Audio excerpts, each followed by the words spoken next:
Good morning. We are live at the Mount Kearsarge Indian Museum in Warner, New Hampshire. My name is Anna. I'm in the Southwest area. Thank you for joining us today. I'll get started in just a minute. I'm going to wait for a few more people to join us. If someone could let me know in the comments if you can hear me, if we have sound, that would be great. So it is Friday, May the 1st. Happy May Day. This would normally be our opening day at the museum. However, we are still closed to the public, so we can't open today. We will let you know when we're able to do so. You can find information on our website, indianmuseum.org, or on our Facebook page, and we will update you as soon as we can with details as far as when the museum will be open, but we are still currently closed. Okay, great. We have sound. We have, it looks like 6 people joining us. Hopefully we'll get some more. Our hope today is to bring you a little bit of the museum into your homes. We're in the Southwest area, which is one of my personal favorites. It's a very unique area of the museum. So I think I'll go ahead and get started. Hopefully we've got some teachers watching, maybe some students. Normally at this time we'd have students coming through the museum on field trips. Unfortunately, with schools being closed in New Hampshire, that's not happening. So we're bringing a little bit of the museum to you. We hope you can come visit later on in the year. So without further ado, the Southwest, I'll begin with walking towards this mural on the wall, which is showing the homes of the tribes that live in this area. These to me are fascinating. These are called pueblos, and they're built out of stone and rocks and clay, and they're built almost several stories high, like an apartment building. If you travel to this part of the country, places in Arizona and New Mexico, you can see pueblos, and to me they're fascinating. I mean, you can see the ladders that you would use to get into your home, because there really aren't doors at the ground level, and at night you would pull those ladders in, hopefully detracting unwanted visitors. Oftentimes these pueblos were built into the side of a cliff or a canyon, and we have this little model here in the museum that shows that. And this would be an added level of security for the tribes living in this area. Hi, Lori. I see my friend Lori is there. Hello, Denise. We miss you too.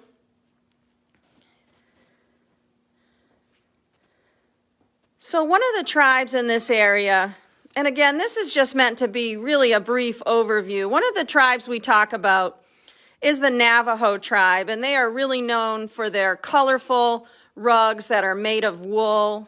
When the Spanish came to this area in the 1500s, they brought sheep with them, and all of a sudden, they had wool to work with to weave these beautiful rugs. Now these rugs, you know, they're known for very unique designs that involve a lot of like zigzags and lightning bolts.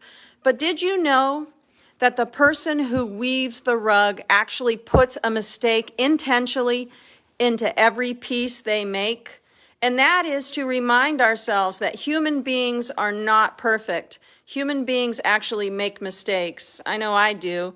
And in order to remind themselves of this, they would put a mistake into everything they made on purpose, because they believed that only the Great Spirit is perfect.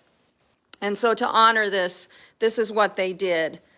So that's a unique fact I wanted to share with you today. The wool would have been dyed different colors from using the plants in their environment, and there's this little frame here that I'm walking towards, shows some of the different plants in the desert that would be used to make natural dyes.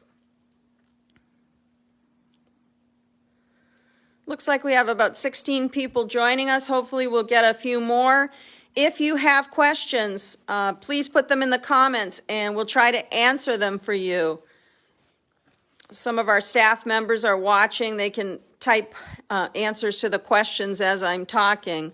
So I'm going to head over to another area in the Southwest, which is where our katsinas are. Now, katsinas are fascinating. They are actually almost like dolls, kind of intricately carved out of wood. Many of these that you see in this case, hey, you can also see me too. I wasn't intending to be on camera, but there I am. Most of these, would be given to children to teach them about their culture. A lot of these in the case are from the Hopi tribe, and they represent characters or spirit beings, characters and stories that would teach children very, very important lessons and would be part of very specific ceremonies from some of these tribes in this area. So we have quite a collection here. We're in the process of updating some information on them, as you can see over there. And that will be a great resource for future visitors to be able to read more about each piece. Now, we cannot talk about the Southwest area without talking about pottery. And so I'm going to turn over towards our pottery collection here. And we have quite a collection. I'll move out so you can see all of it, and then I'll zoom in. When they figured out how to take clay, which is a natural resource in this area, and put it together with fire and water to make something new, it was like a technological breakthrough. So these pots are in chronological order. I'm kind of going in here towards the left-hand side where we have our oldest pots. That one, the first one on the left, is the oldest pot we have. It's about 1,200 years old. Truly amazing, and it's made using the coil method of pottery, which is to take a long strip of clay and coil it into the shape of the pot.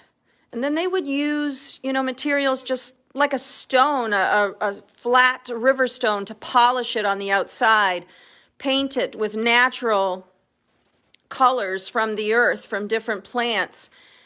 You can see that they used, in this part of the country, they used a lot of bird designs to decorate these pots. I think you can see some of those. Also, feather designs were quite popular, and I'm going to show you one of those real quick here. This is the feather design that I'm talking about, which is very common to this area. So we have a really, really nice collection of pottery here at the museum. Now I'm going to walk towards another area where we have grass baskets from this desert area. There's a very large basket that I'm approaching, the Apache Ola basket, which I think would be used to store grain. But then we have some smaller baskets over here. And they are woven out of grasses from the desert. Some of them woven so tightly that they could actually hold water, if you can believe it. Some of the materials they would use in this area: bear grass, yucca, devil's claw, different types of grasses that grow well in this area. The devil's claw is actually what would produce the darker color that you see in these baskets. Now I'm zooming in on this Papago basket collection because this is one of our artifacts that you can adopt. So we have a special adoption program going on, and you can sponsor an artifact. This basket collection right here is one of those items that you would see at indianmuseum.org. We're going to put that link in the comments. And what it means to adopt it is not necessarily to take it home. Actually, you sponsor the artifact. Your name will go right on the wall beside the artifact, and your donation will help us with the mission of the museum to educate and promote Native American culture and studies. So that's one of the artifacts that's available right there. That's a really nice collection. Another one is right over here, this Hopi basketry tray is also one of the items that is available for adoption. Again, we talked about the coil method with the pottery. This is the same method that you see to weave these baskets using the coil method. This is a lot of intricate work. They're really, really stunning. We even have some that are miniature, that are made out of horsehair.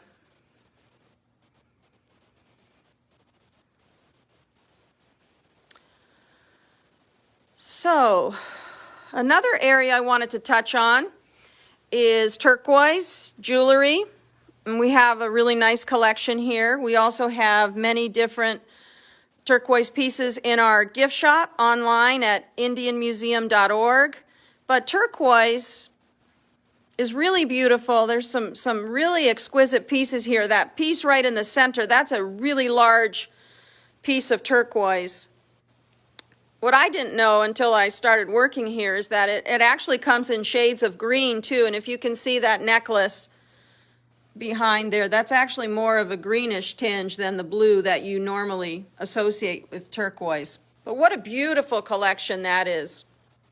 Silver turquoise jewelry.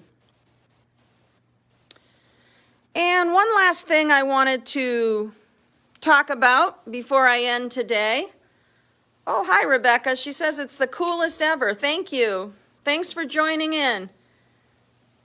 Hope you are doing well. We have another small area here. This is not technically the Southwest region. This is actually the California and Great Basin region, and it's just a small area, but again, you see some of the basket styles from this area. So again, I wanted to show you a couple of artifacts that are currently up for adoption. This basketry tea set is an artifact that you can sponsor, and there's more information on our website. You can see that in the comments below. Oh wow, I just saw Ed said that green turquoise has more iron and blue turquoise has more copper. Thanks, Ed. That's a great point. That must be why they are so different in color. So that's the basketry tea set. Who doesn't like a good tea party? I mean, I'm all for that anytime. And one last artifact that I wanted to highlight is this California basket right up here. That's also another one that's up for adoption. Just really amazing work here. So I'm going to swing back around again, walk back to the area that I first started in. If you have any questions, put them in the comments. We will try to get to you as soon as possible. Andy's watching. He's an expert on everything. He can answer all your questions. Let's see if I see anybody else here that I recognize. Thank you. These are some great comments. Nancy really likes that tea set. I do too. It is pretty incredible. So I'm going back to where I started in the Southwest, one of 7 regions that we have here at the Indian Museum. Next week we'll probably pick a different area to show you. Again, please come back to the Facebook page, the website for more information on when we can open. Unfortunately, we cannot open today, which would typically have been our opening day to start the season. So that's kind of sad, but necessary. We hope everyone is staying safe and healthy. We thank you so much for all of the support. We've had a great deal of support from companies and individuals with donations, the artifact adoption, the Founders Day that's going on right now. So thank you for that. And we really can't wait for the day when we can open our doors again to the general public. Thanks, Denise. She said, great job, very educational. Thank you very much. It's nice to see some friends on here. And this video will be available for you to watch later if you couldn't tune in live. And yes, if you have a suggestion for an area that you would like us to feature, we definitely can accommodate that. So this was a lot of fun. Thanks again. And we will come to you again live at some point in the future with more of the Mount Kearsarge Indian Museum. Thank you.